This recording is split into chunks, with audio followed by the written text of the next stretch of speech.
Hello guys and welcome back into a new brand video. In today's tutorial, I'm going to show you how to disable multi-factor authentication in Salesforce. So make sure to watch the video to the end and follow these simple steps.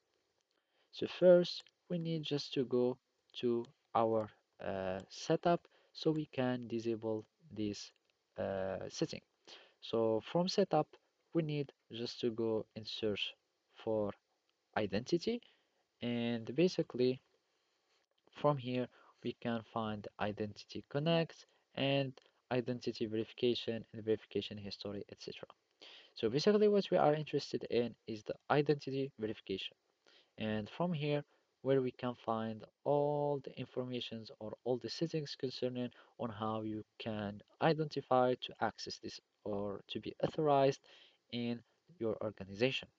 And basically one of these identity verification method is the multi-factor authentication. So as you can see here, let Salesforce Authenticator automatically verify identities using geolocation, etc. And here we can find also the multi-factor authentication for the UI logins to the Salesforce org. So basically, if you had it already checked, you will need just to check it out.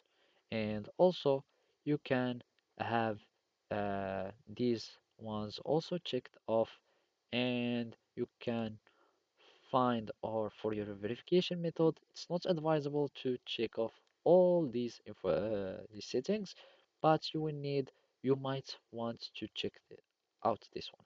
But what matters the most is just to have this one off, and you will need just to leave this too, so you can have some layers of security for your authentication.